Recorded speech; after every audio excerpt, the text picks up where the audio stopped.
It is said by, for instance, Kriyananda,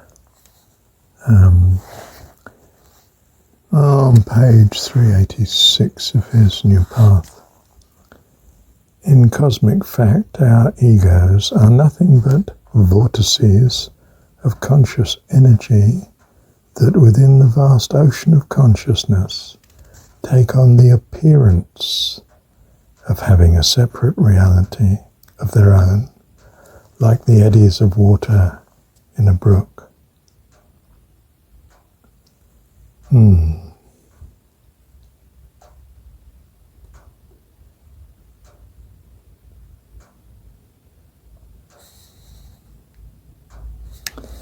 Well, I think what I want to say is that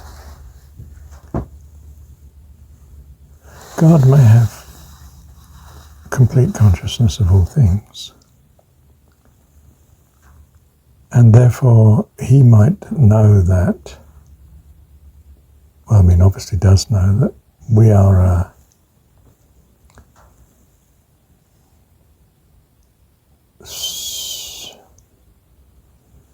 a set of values that's in harmony with him. Perhaps not the complete picture of all things, therefore. I don't know. Two flowers can be lovely, they're both perfect, they're different. He needs fellowship, which is someone like himself that's not the same as himself. Otherwise it's boring, of course, talking to yourself. And it occurred to me that if we were in some sense less than God, which our degree of consciousness at the minute is, well, you can still have an excellent friend in a dog. You know, a person can have a dog as a best friend, and adorable soul, and brings great pleasure to the owner of the dog, of course, keeper. And the dog's delighted to be with the owner, and the owner's delighted to be with the dog. I don't have to be, in some sense, God's equal to be a wonderful friend to him.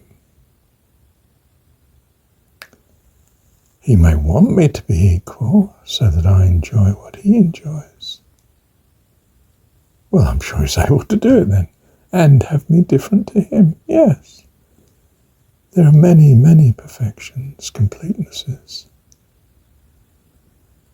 just as there are many lovely flowers, all different, all unique. Thank you, Dad. I feel compelled to emphasize that it's not a case of merging. I don't merge with the person I love. I don't swamp them with my personality if I can possibly help it. I want them to be them, that's what I love. I'm not there to alter them. I find we're in harmony, yes. Their path and my path have been such that we love each other.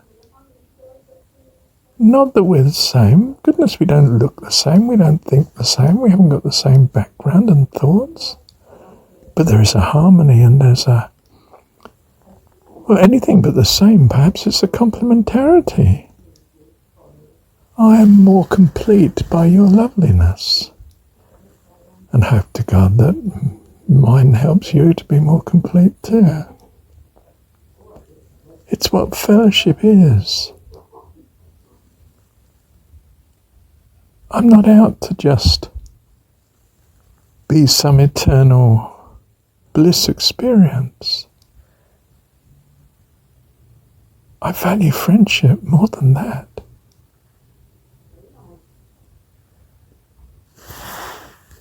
I delight in your completeness, not your absorption into me.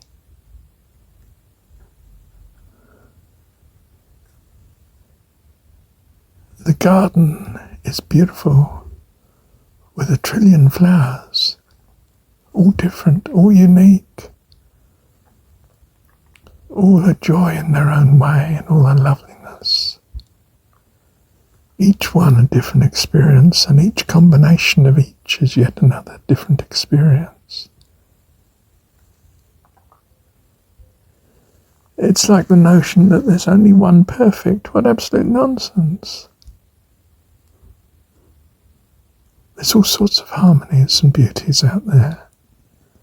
And certainly heaven, and this is going to be all split up and permanently compartmentalized, and it's going to need a harmony. But two types of flowers in the same garden, lovely. 20 types, even more lovely. And all sorts of combinations.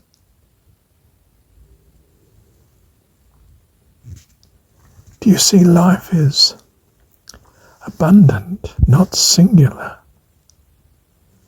Perfection is not singular.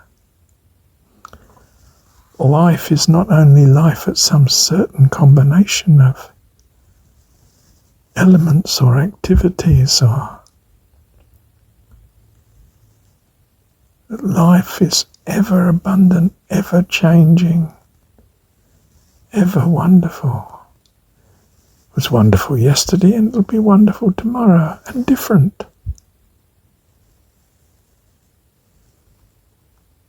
I'm come that you might have life and have it more abundantly. Not the same as mine, unchanging and eternal. We're not talking about a mausoleum. We're talking about a vibrant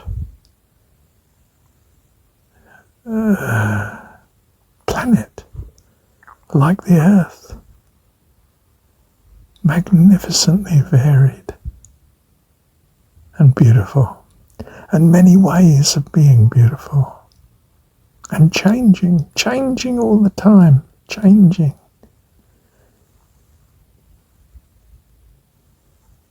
Love you, God.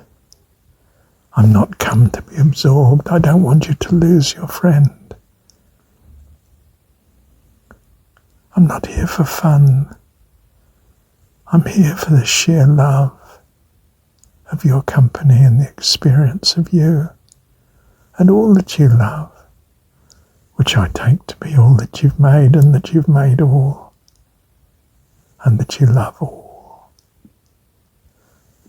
And I would love all too, as you do, but in my unique way.